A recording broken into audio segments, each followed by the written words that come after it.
sore hari ini dari Kota Kupang, Tribuners. Jumlah kasus COVID-19 di Kota Kupang masih mengalami kenaikan signifikan dalam beberapa waktu belakangan ini. Kenaikan kasus ini juga berpengaruh terhadap kebutuhan oksigen bagi pasien yang dirawat di sejumlah rumah sakit di wilayah Kota Kupang dan sekitarnya.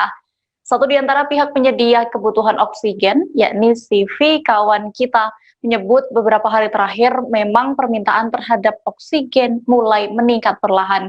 Meski demikian, kebutuhan yang dipesan dari pihak rumah sakit atau warga yang datang membeli secara individu sejauh ini masih bisa dipenuhi.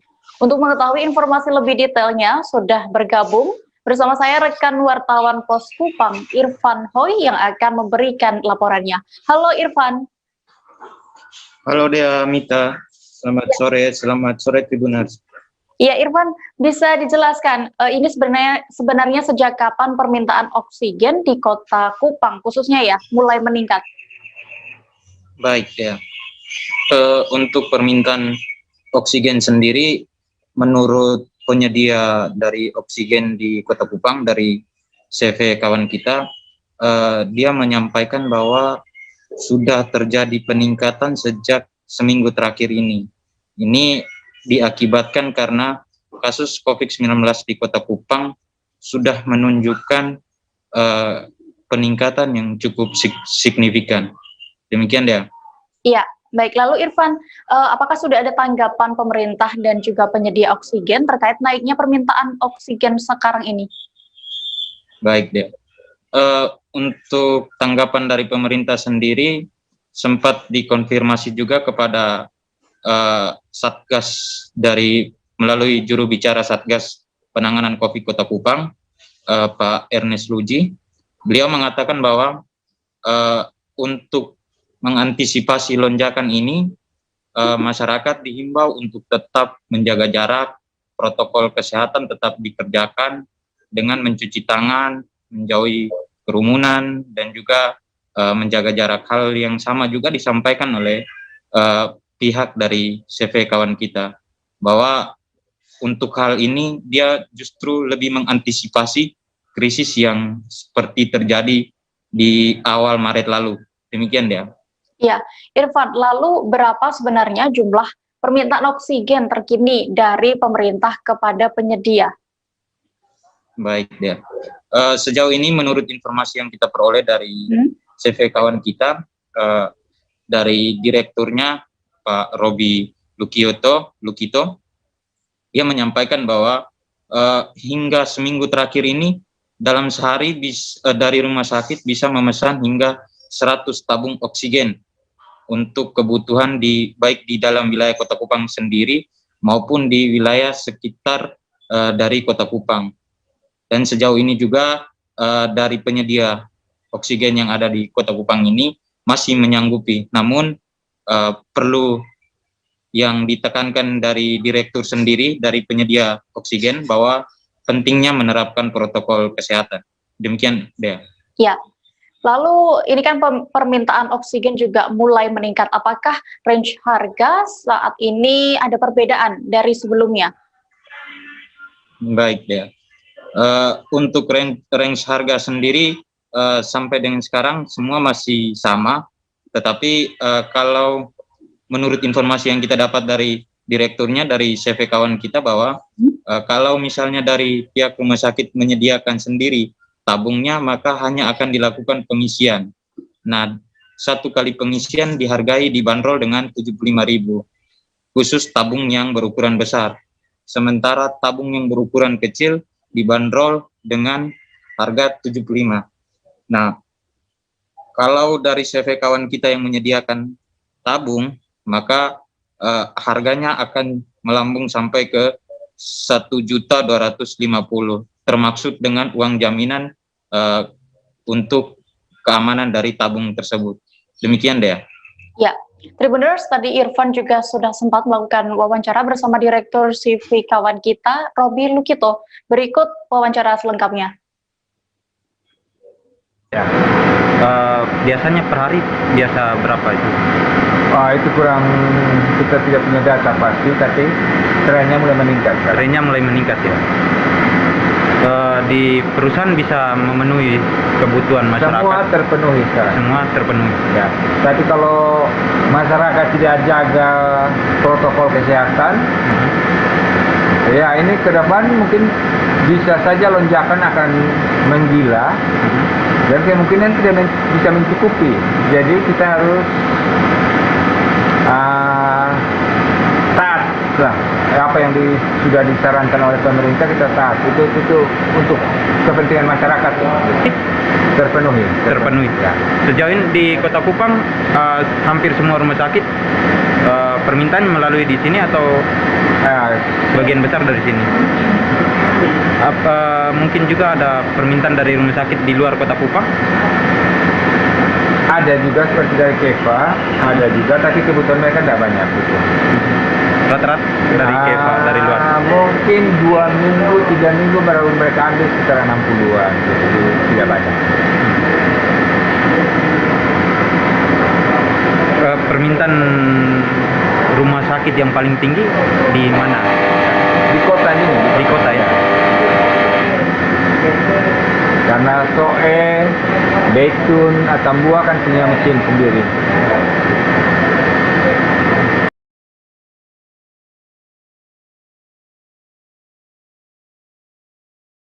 MT Ketaling milik PT Pertamina terbakar saat docking di PT Multi Ocean Shipyard atau MOS Kabupaten Karimun, Kepulauan Riau.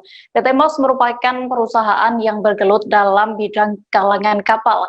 Sementara insiden kebakaran MT Ketaling ini terjadi pada Sabtu 10 Juli sekira pukul 3 sore waktu setempat.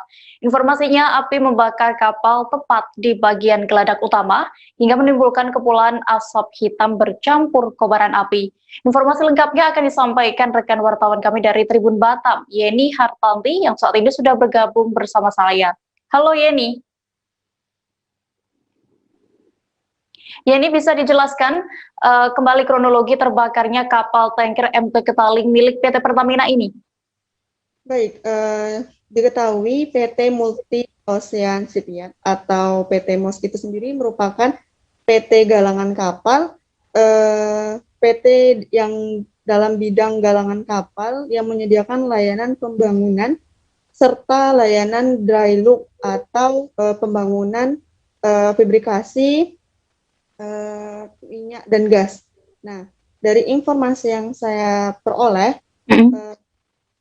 MT Ketaling milik PT Pertamina itu sendiri masuk dalam pengerjaan PT MOS itu sudah hampir 2 pekan.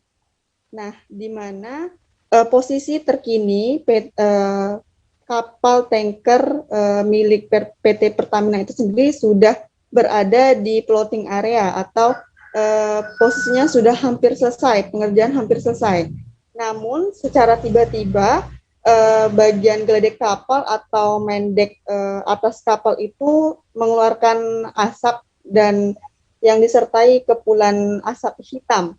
Kemudian firefighting milik PT MOS itu sendiri langsung cepat dan tanggap melakukan evakuasi mematikan api yang kemudian pada saat yang bersamaan pada sore lalu hingga hari ini juga Tanjung Balai Karimun itu sendiri turun hujan dengan intensitas sedang.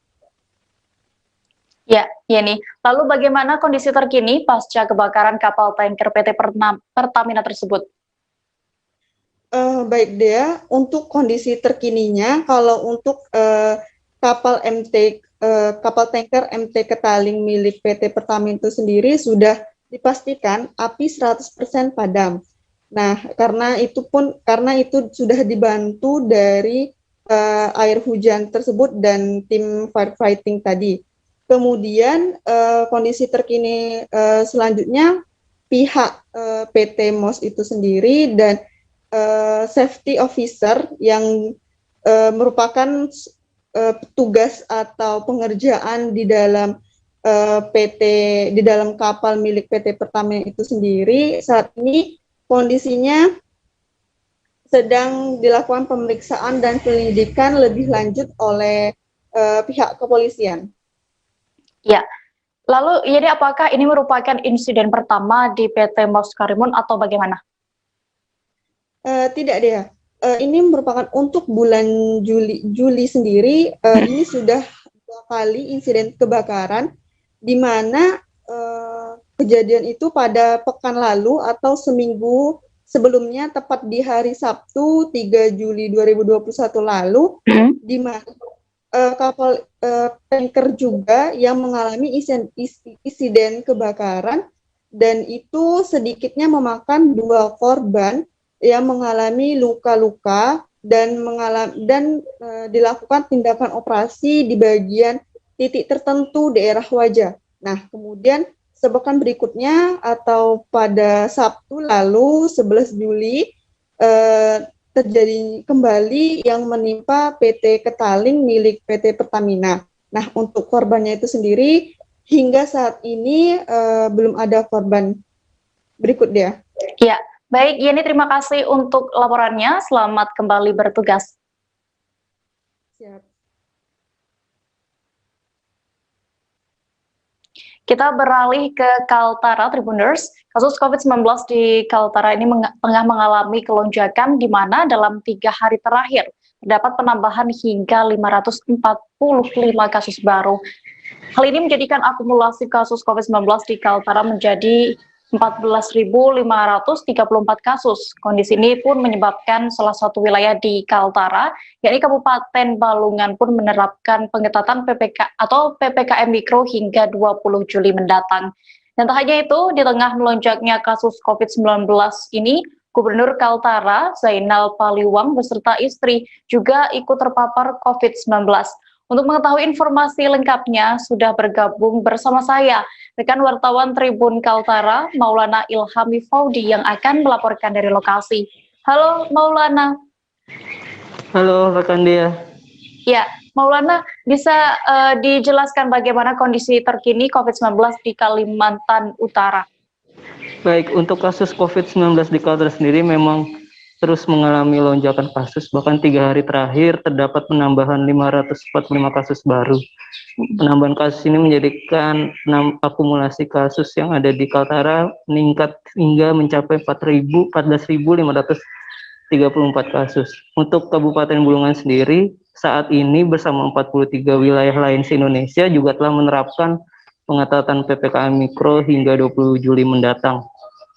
Bahkan pada Sabtu kemarin, Gubernur Kaltara Zainal Paliwang dinyatakan terpapar COVID-19 bersama sang istri Rahmawati Zainal.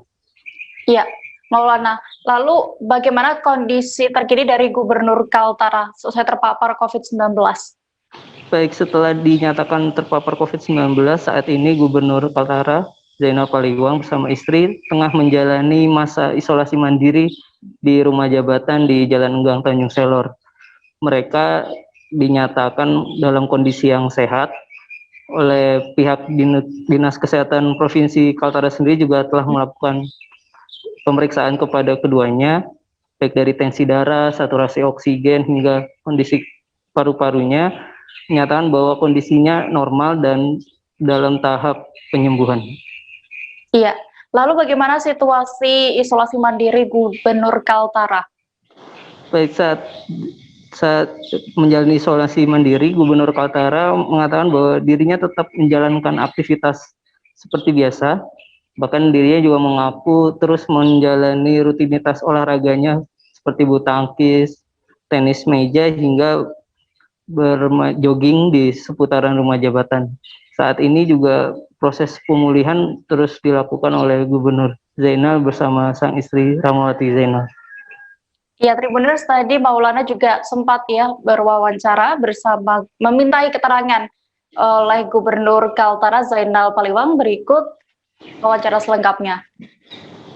Beraktivitas seperti biasa dan tidak ada gejala sedikit pun, tidak ada keluhan apapun. Kemarin dari Dinas Kesehatan juga mengambil kadar oksigen di darah itu 98 kadar oksigen di darah saya.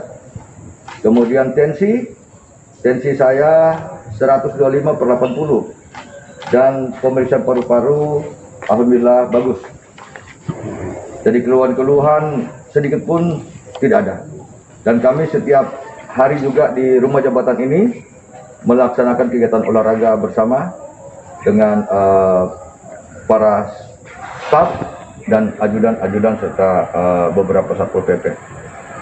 Pak, pengambilan swab kemarin itu Pak, apakah keberhentiannya untuk apa Pak? Ingin keluar daerah atau? Tidak, memang begini, karena sebelumnya dilakukan pemeriksaan PCR terhadap istri dan beberapa staf di sini, ternyata mereka positif.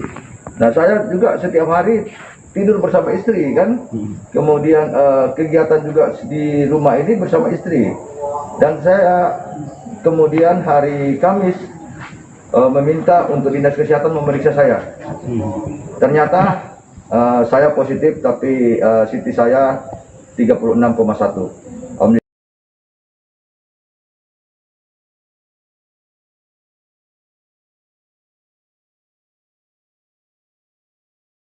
Tribuners, Bupati Bogor Ade Yasin melakukan inspeksi mendadak atau sidak ke Puskesmas Situ Udik, Kecamatan Cibung Bulang, Kabupaten Bogor, Jawa Barat.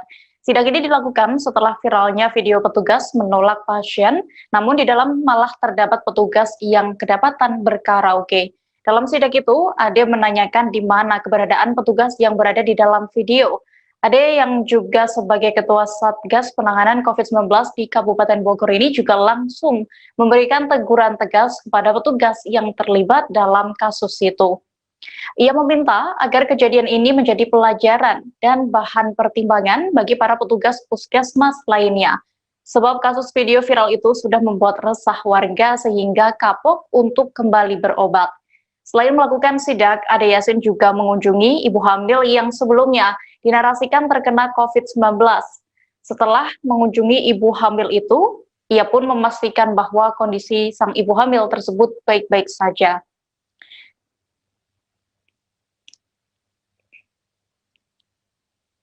Kemudian saat ditanya, ibu hamil itu mengaku kedatangan. Padahal masih ada sisa waktu untuk melayani masyarakat. Ini kan kalau begini ya Bu ya. Hanya satu orang yang melakukan kesalahan, tapi semua kena imbasnya. Akhirnya seluruh puskesmas kita dicap, oh puskesmas Bogor itu begitu. Gitu. Harusnya kan begini ketika ada pasien atau siapapun, itu apalagi jam kerja. Jangan OP, yang istilah OP terus kita santai-santai, kan nggak boleh begitu. Ini kan masa pandemi COVID yang lagi tinggi-tingginya. Ibu di sini ada berapa orang yang tugas di sini? 28 cukup besar juga ya. Tetapi hari itu hanya ada 2 orang, yang lainnya pada kemana? Ada di dalam. Kan kita ada 2 ruangan, yang satu ruangan. Tapi kenapa posisinya terkunci pintu? Ya, jadi dia ini karena jam segitu tuh.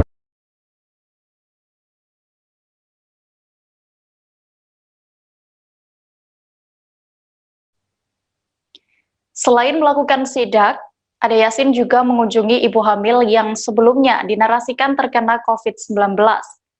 Setelah mengunjungi ibu hamil itu, ia pun memastikan bahwa kondisi sang ibu hamil tersebut baik-baik saja. Saat ditanya, ibu hamil itu mengaku kedatangannya ke puskesmas hanya untuk menanyakan terkait BPJS. Sementara Ade menemukan fakta bahwa ternyata orang yang memvideokan kejadian tersebut justru terpapar COVID-19. Perekam video itu pun langsung dibawa ke Wisma Kemang untuk dilakukan isolasi.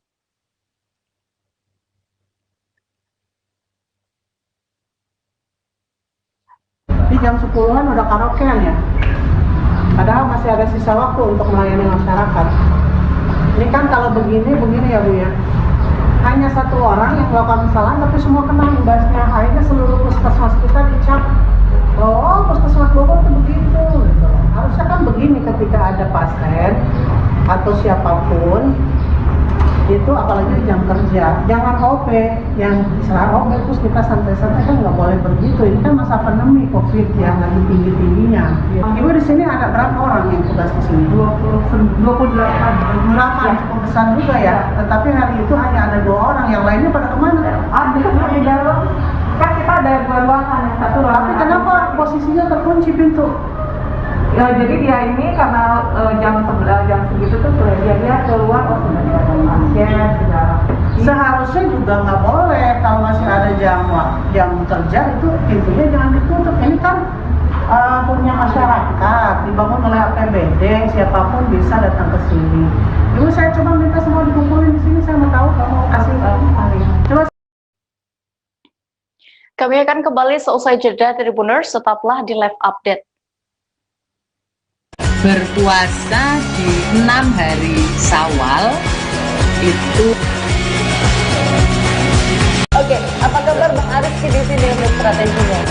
Kalau saya sendiri di Game Week 37 ini yang semalam baru mulai, saya udah pas. Sebenarnya aku nggak ngerasa itu penangkapan atau penggerebegan atau apapun itu, karena gini loh, posisinya aku kriteria. Jadi kita mengenal disebut dengan stroke yang tidak berdarah dengan stroke yang berdarah. Stroke yang tidak berdarah itu biasanya ditandai dengan adanya penyumbatan. Kalau itu penyumbatan di sini mungkin pikirnya tidak ke situ kali ya, tapi kalau di Korea atau di Kamboja itu ada beberapa paper yang saya itu mas, ya dulunya tukang koran. Oh gitu ya, tukang koran. Ya saya baca ya, tuh kan pernah baca kan. Jadi kalau saya jadi tanggal itu udah bersyukur banget. Si anak ini dijadikan sebagai tersangka begitu.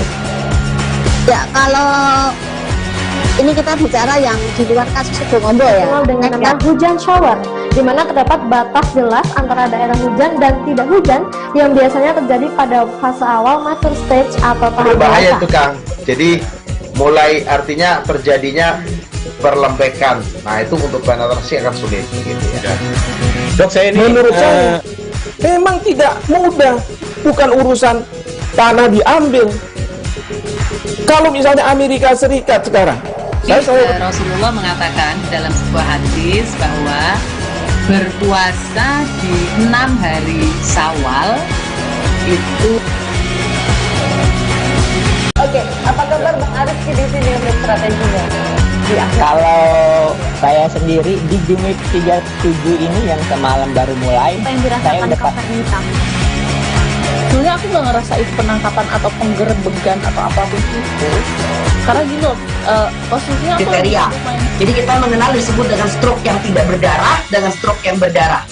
Stroke yang tidak berdarah itu biasanya ditandai dengan adanya penyumbatan. Kalau itu penyumbatan di sini mungkin pikirnya tidak ke situ kali ya, tapi kalau di Korea atau di Kamboja itu ada beberapa paper yang saya itu mas, ya dulunya tukang koran.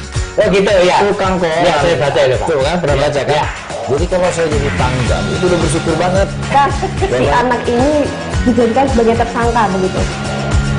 Ya kalau ini kita bicara yang di luar kasus Situbondo ya. Dengan nama hujan shower, di mana terdapat batas jelas antara daerah hujan dan tidak hujan yang biasanya terjadi pada fase awal mature stage atau tahap berbahaya itu Kang. Jadi mulai artinya terjadinya perlembekan. Nah itu untuk penetrasi akan sulit gitu ya. Dok saya ini menurut saya memang tidak mudah, bukan urusan tanah diambil.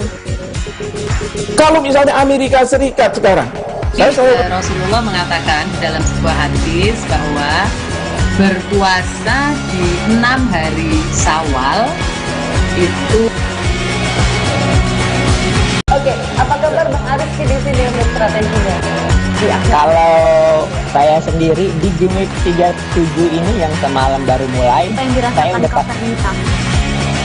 Sebenarnya aku nggak ngerasa itu penangkapan atau penggerebegan atau apapun itu, karena gini loh, posisinya kriteria. Jadi kita masih menyaksikan live update Tribuners. Kabar selanjutnya datang dari DKI Jakarta. Vaksinasi massal kembali digelar di Gedung C Expo Kemayoran, Jakarta Pusat. Kuota yang tersedia untuk hari ini sebanyak 20.000 vaksin Sinovac. Kegiatan ini dilakukan atas kolaborasi dari Dinas Kesehatan, Perwakilan Umat Buddha Indonesia, TNI, dan juga Polri. Untuk mengetahui bagaimana pelaksanaan vaksinasi massal di G Expo Kemayoran hari ini, sudah bergabung bersama saya rekan wartawan Warta Kota Muhammad Fajar Rian Danu yang akan melaporkan dari lokasi. Halo Rian. Halo Mbak. Iya, Rian, bisa dijelaskan bagaimana pelaksanaan vaksinasi massal di G Expo Kemayoran hari ini? Dilaksanakan oleh siapa dan dihadiri siapa saja, Rian? Ya, baik, terima kasih. Saya melaporkan dari G Expo Gedung C, melaporkan bahwa kegiatan hari ini tadi menurut Rika Askira selaku PLT Ketua Pemasaran dan Komunikasi mengatakan bahwa ada sekitar 20.000 vaksin Sinovac yang akan diberikan kepada peserta vaksinasi. Dan hingga tadi pukul 11.20 itu sudah ada sekitar 3.600 orang yang mendaftar melalui aplikasi Jaki, yaitu aplikasi Jakarta Terkini. Gitu. Jadi yang bisa didata sekitar 3.600 orang dari Jaki. Iya, Rian, lalu sampai kapan pelaksanaan vaksinasi massal ini akan diadakan di GX? Kalau untuk vaksinasi sendiri sudah dilakukan sejak 28 Juni ya. 28 Juni, tapi akan tetap berlangsung. Ketika saya tanya terhadap Mbak Rika tadi, akan terus berlangsung jika G-Expo diberi pasokan vaksin. Jadi intinya adalah belum tahu sampai kapan. Jadi ketika proses itu tetap disupport, diberikan vaksin, akan tetap berjalan. Begitu. Iya. Lalu apa saja syarat-syaratnya, Rian? Apabila masyarakat ingin menerima vaksin di sana, vaksin gratis di sana ya? Iya, tadi saya juga menyatakan kepada Ibu Rika syaratnya adalah yang pertama bisa dilakukan secara dua jalan ya. Yang pertama adalah walk-in, jadi langsung, dan yang kedua adalah melalui aplikasi Jaki, Jakarta Terkini. Apabila datang langsung, itu cukup membawa KTP.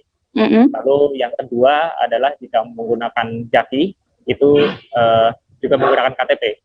Tapi keuntungannya jika menggunakan aplikasi Jaki, yang pertama adalah tidak mengantri terlalu lama dan juga menghindari kerumunan lebih tepatnya. Terima kasih. Iya, Tribuners, tadi Rian juga sudah melakukan wawancara bersama dengan beberapa peserta vaksin. Berikut wawancara selengkapnya. Boleh tahu namanya siapa? Caca. Caca sekarang kelas berapa? 1 SMP. 1 SMP. Umurnya? Umurnya 12. 12. Tadi gimana rasanya udah divaksin nih? Rasanya ya mirip imunisasi doang sih. Kayak imunisasi ya? Caca kan umur 12 tahun nih. Coba dong ajak teman-temannya yang umuran Caca biar mau divaksin. Ayo dong vaksin. Saya nih sudah vaksin. Nggak kenapa-napa kok, nggak sakit. Nggak sakit ya? Iya. Tadi disuntik sebelah mana, kanan atau kiri? Kiri. Kiri. Oh ya. Kasih.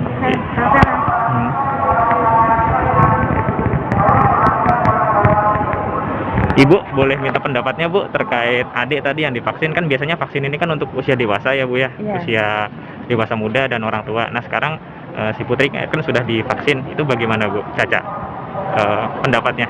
Caca udah divaksin. Ya saya senang ya, tenang gitu, jadi nggak khawatir lagi. Ya dianya juga minat gitu. Jadi minat sendiri ya Bu ya? Iya. Kalau Ibu sendiri udah divaksin atau belum? Sudah pertama. Sudah pertama. Pertama ini. Oh ya. Ibu dengan siapa saya berbicara? Siska. Ibu Siska, ibunya Caca ya? Iya. Ya. Terima kasih banyak ya Bu ya. Ya. Ya.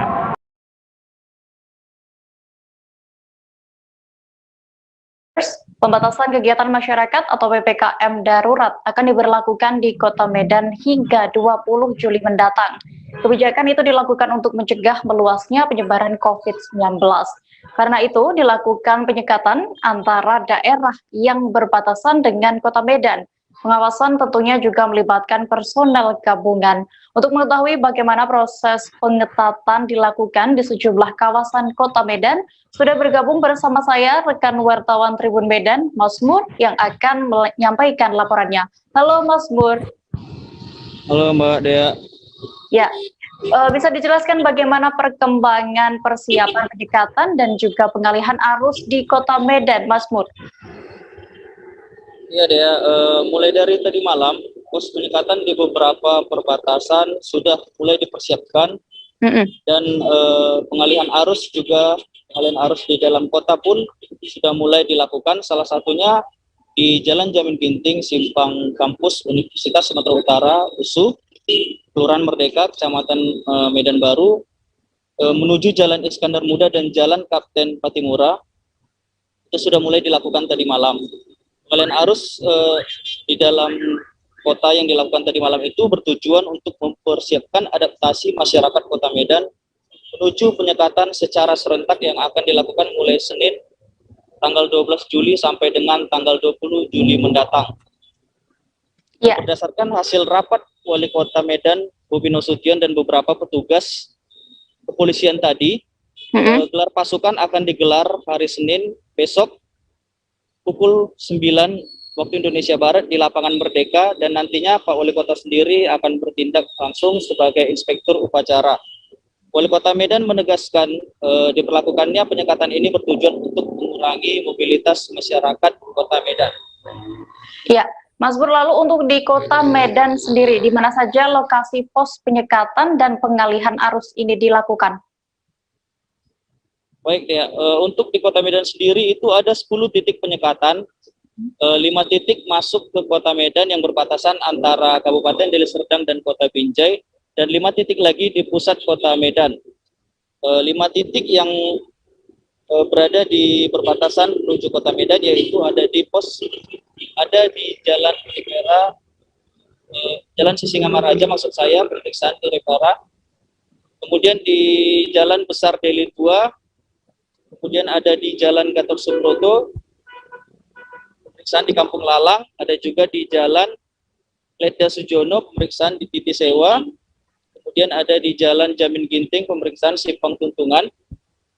Untuk pos pengalian arus dalam kota itu sendiri ada 5 titik. Yang pertama ada di Jalan Sudirman, Simpang Jalan Diponegoro, kemudian ada di Jalan Suprapto, Simpang Jalan Imam Bonjol, di depan Taman Anpanyani, kemudian ada di Jalan Diponegoro, Simpang Jalan Zainul Arifin, kemudian Jalan Muhammad Yamin, Simpang Jalan Merak Jingga, dan Jalan Palang Merah, Simpang Jalan Pemuda.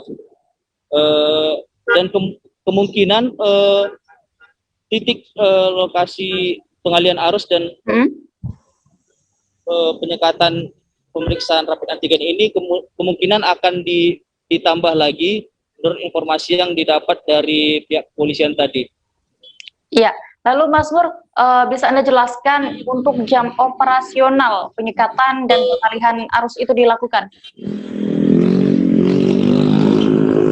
Baik, jam operasional penyekatan dan pemeriksaan rapid antigen di perbatasan Kota Medan ini dimulai pukul 8 WIB sampai dengan pukul 17 WIB setiap harinya. Dan jam operasional pengalian arus dalam kota itu dimulai pukul 19 waktu Indonesia Barat sampai dengan pukul 00 atau jam 12 malam waktu Indonesia Barat setiap harinya hingga tanggal 20 Juli mendatang. Ya, lalu berdasarkan penyekatan yang dilakukan tadi malam ya, sejauh ini bagaimana respon dari masyarakat Kota Medan terkait dilakukannya penyekatan tersebut?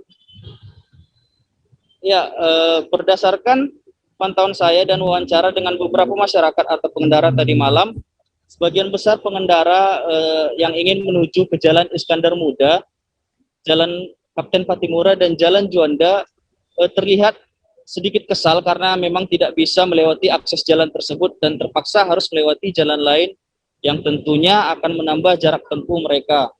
Dan terlihat juga beberapa pengendara yang lokasi rumahnya berada di jalan yang dilakukan penyekatan tersebut melakukan sedikit protes pada petugas, namun tetap tidak diperbolehkan lewat dari jalan tersebut. Ya, baik. Lalu Mas Mur, siapa saja petugas yang terlibat dalam operasi penyekatan dan pengalihan arus kali ini? Baik ya, berdasarkan amatan saya tadi malam, beberapa personil yang bertugas dalam pengalihan arus dalam kota yang dilakukan di Simpang Usu tadi malam itu ada petugas kepolisian, petugas dari Dinas Perhubungan, petugas Satpol PP, dan beberapa ASN dari kelurahan maupun kecamatan. Sementara nantinya petugas yang menjaga di pos penyekatan dan pemeriksaan rapid antigen di perbatasan masuk ke Kota Medan, ada petugas kepolisian, petugas Satpol PP, tenaga kesehatan, BPBD, TNI, Dinas Perhubungan, dan beberapa unsur dari kelurahan maupun kecamatan sendiri. Ya, baik Mas Mur, terima kasih untuk informasinya. Selamat kembali bertugas. Baik ya, terima kasih. Baik Tribuners, kita beralih ke berita selanjutnya. Pemerintah Kota Singkawang melakukan pembatasan aktivitas masyarakat khususnya kepada para pelaku usaha. Hal ini seperti tertuang dalam surat keputusan Wali Kota tentang penerapan PPKM, di mana mal hanya diperbolehkan beroperasi hingga pukul 5 sore. Begitu juga dengan pelaku usaha lainnya seperti kafe, warung kopi, rumah makan, dan juga restoran. Kemudian untuk tempat usaha yang baru akan buka di sore hari, hanya diperbolehkan beroperasi hingga pukul 8 malam. Informasi lengkapnya akan disampaikan oleh rekan wartawan kami dari Tribun Pontianak, Rizky Kurnia, yang sudah bergabung bersama saya saat ini. Halo Rizky. Rizky, bisa dijelaskan ini apa langkah-langkah yang dilakukan pemerintah Kota Singkawang dalam menerapkan PPKM darurat kali ini?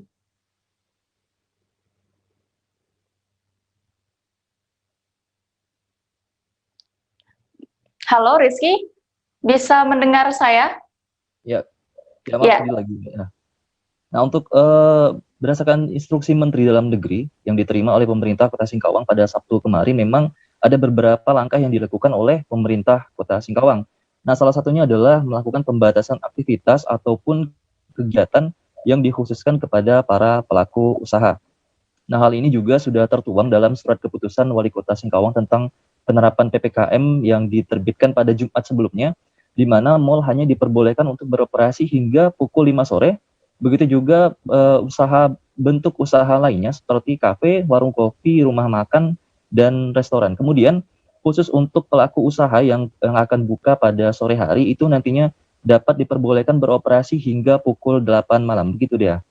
Ya, Rizky, lalu apakah ada sanksi jika nanti ada pelaku usaha apabila melanggar aturan PPKM darurat ini? Nah, tentunya juga dalam surat keputusan yang diterbitkan oleh Wali Kota Singkawang yang saat ini sedang berlaku, memang ada sejumlah sanksi yang diberikan kepada para pelanggar, mulai dari sanksi teguran, sanksi administrasi, hingga penutupan ataupun pencabutan izin usaha.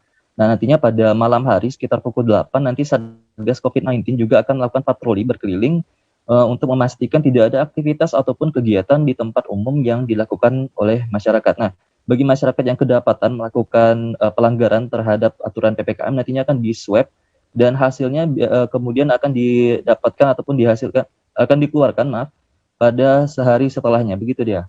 Iya, Rizky, saat ini Kota Singkawang sendiri merupakan zona merah. Lalu seperti apa kondisi rumah sakit di sana? Ya, baik. Jadi setelah kami tinjau dari 4 rumah sakit yang menyediakan ruang isolasi bagi pasien COVID-19, memang semuanya saat ini dalam kondisi penuh.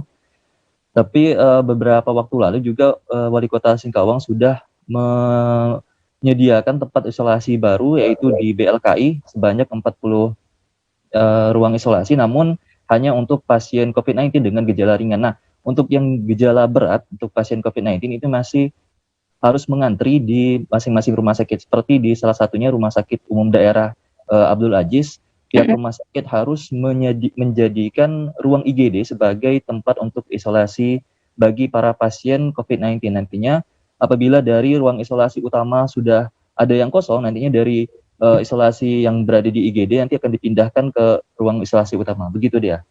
Iya. Baik, Rizky, terima kasih untuk laporannya. Selamat kembali bertugas.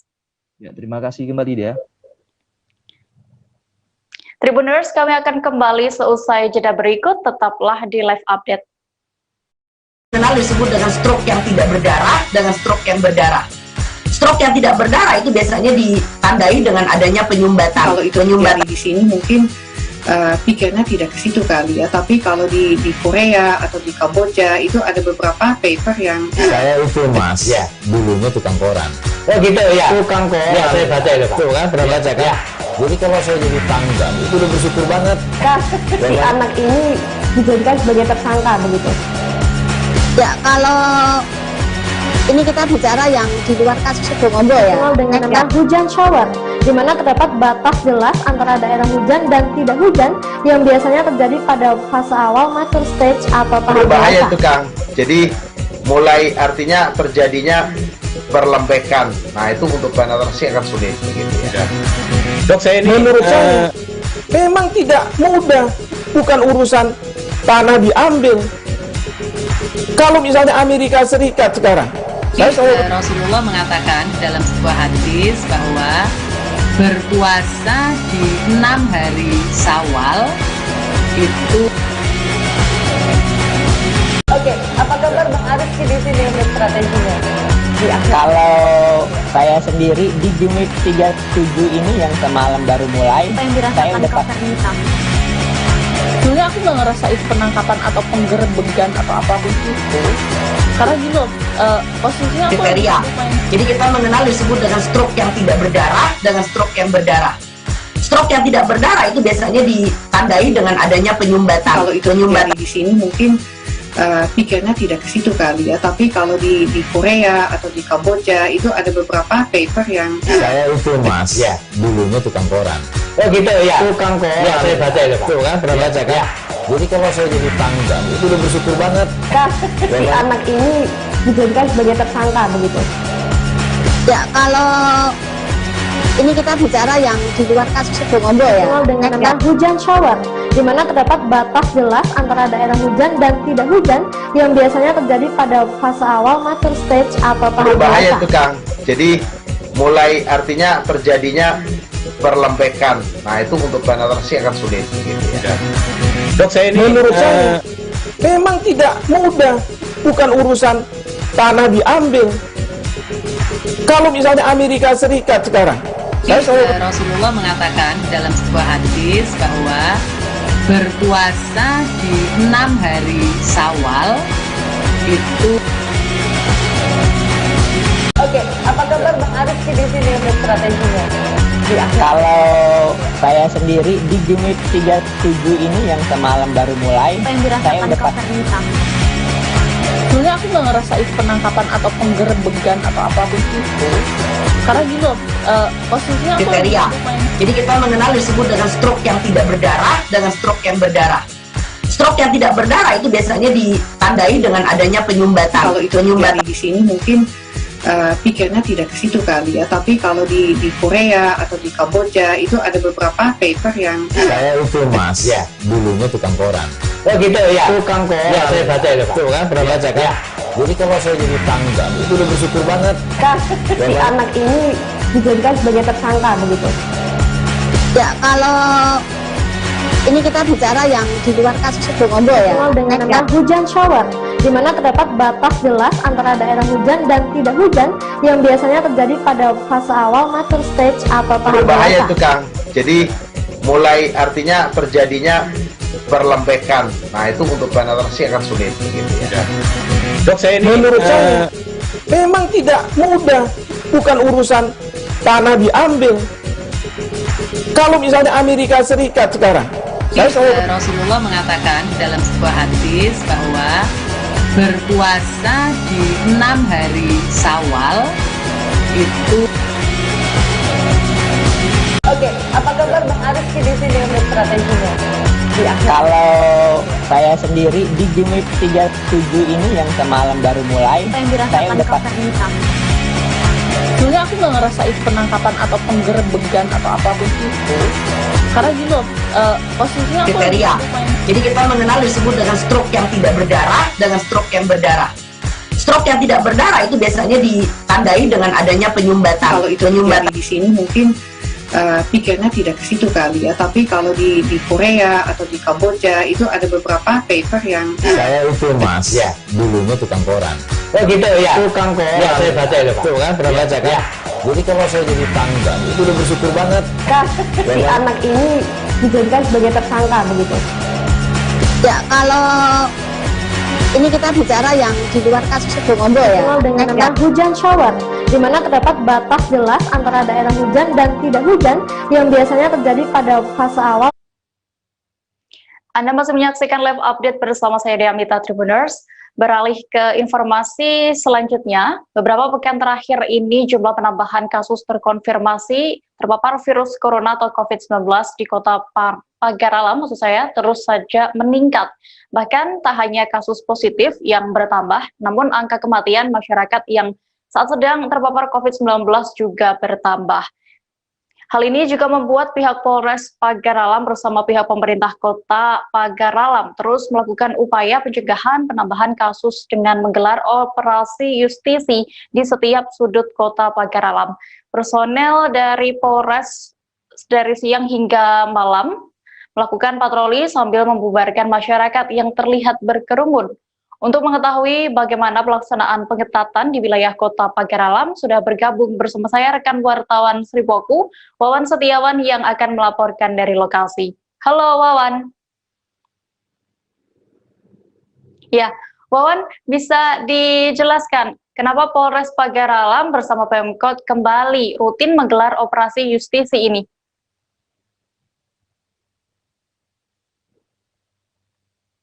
Halo, Wawan bisa mendengar saya?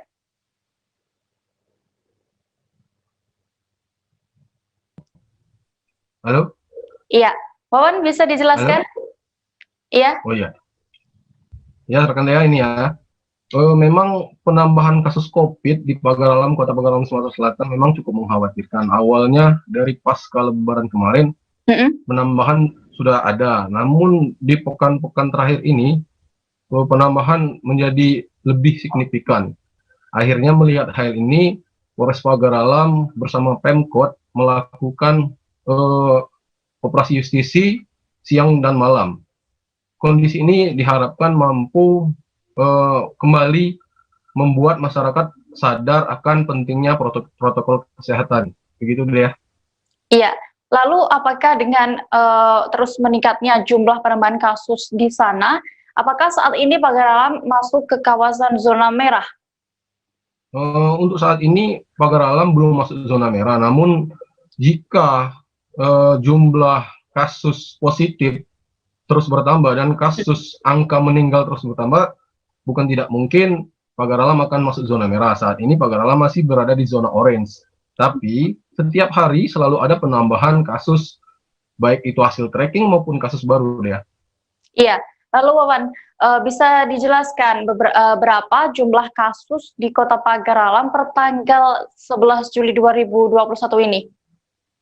Iya, untuk per hari ini ya, data kasus yang masih dalam pemantauan ada 47 orang yang positif, isolasi mandiri ada 43 orang, isolasi di rumah sakit Besema ada 3 orang, dan isolasi di ODP Center 1 orang.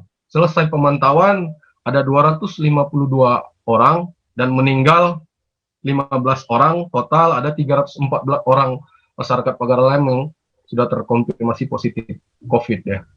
Iya, baik, terima kasih Wawan untuk laporannya. Selamat kembali bertugas. Terima kasih, sama-sama. Tribuners, kita beralih ke Sumatera Selatan. Sejumlah off-roader melakukan latihan simulasi menyambut event nasional off-road yang rencananya akan diselenggarakan pada Oktober 2021 mendatang di Kabupaten Oku Timur. Bupati Oku Timur, Lanosin Hamzah, menyaksikan secara langsung pelaksanaan latihan bersama belasan off-roader itu. Para off-roader itu berjibaku menaklukkan sirkuit berlumpur di Desa Sukajadi, Kecamatan Belitan, Kabupaten Oku Timur, Sumatera Selatan. Acara ini diikuti oleh off-roader dari berbagai kabupaten atau kota di Sumatera Selatan, bahkan Lampung. Dan informasi lengkapnya akan disampaikan oleh rekan wartawan Tribun Sumsel, Edo Pramadi, yang saat ini sudah bergabung bersama saya dari lokasi. Halo Edo. Iya Dea. Edo, bisa dijelaskan bagaimana tingkat kesulitan sirkuit yang harus dilalui para off-roader tersebut? Untuk sirkuit yang harus dilalui oleh para off-rider itu memiliki 8 SCS. Nah, selain trek yang berlumpur dan memiliki ketinggian yang tidak teratur, para off-rider itu harus melewati 8 SCS, yang artinya memiliki 8 tingkat kesulitan dan tantangan yang berbeda-beda yang harus mereka lalui. Begitu deh. Ya, lalu apakah kegiatan latihan bersama off-roader ini juga terbuka bagi masyarakat umum untuk ikut melihat, menyaksikan latihan tersebut?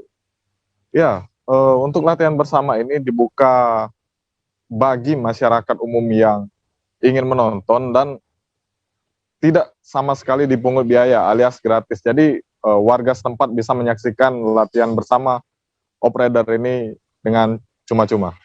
Iya. Demikian. Iya, terima kasih Edo untuk laporannya. Tadi sebelumnya juga Edo sempat melakukan wawancara bersama Bupati Oku Timur, Lanosin Hamzah, dan juga calon ketua IOF Oku Timur, Al Happy Kurniawan. Berikut wawancara selengkapnya. Sudah hari yang kedua kita melakukan latihan untuk bersama-sama untuk menentukan siapa ketua IOF Oku Timur nantinya. Dan alhamdulillah kegiatan ini antusias masyarakat ya cukup lumayan untuk menyaksikan seluruh kegiatan IOF di Oku Timur ini. Pak Bupati, infonya bulan Oktober nanti ada event nasional off-road ini Pak Bupati ya? Hari ini saya didampingi langsung oleh Sekretaris IOF Sumsel, Bapak Chan, dan calon ketua IOF Oku Timur. Mungkin boleh secara langsung ditanyakan kepada beliau berdua.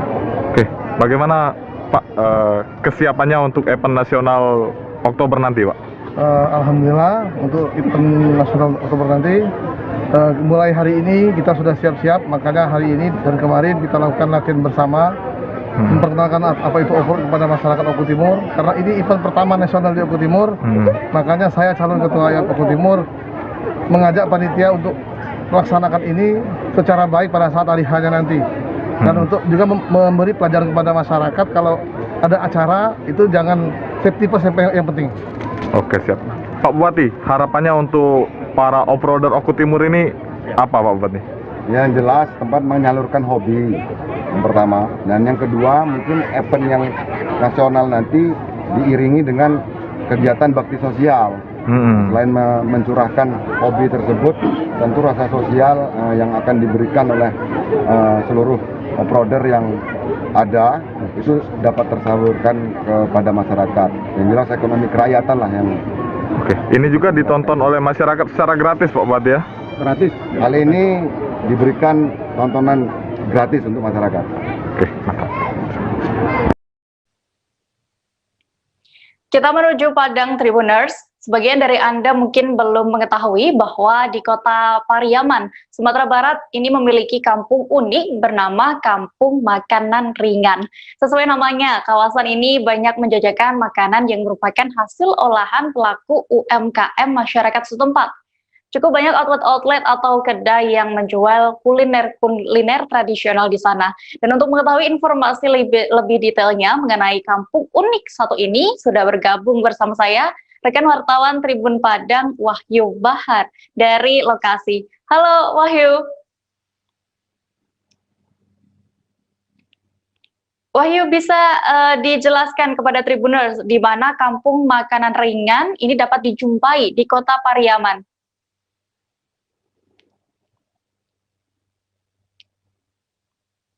Wahyu, bisa mendengar saya? Halo dia? Iya. Wahyu, bagaimana bisa dijelaskan di mana Tribuners bisa menemukan Kampung Makanan Ringan ini di kota Pariaman? Jadi rekan Dea Tribuners di kota Pariaman, Sumatera Barat punya kampung unik nih bernama Kampung Makanan Ringan.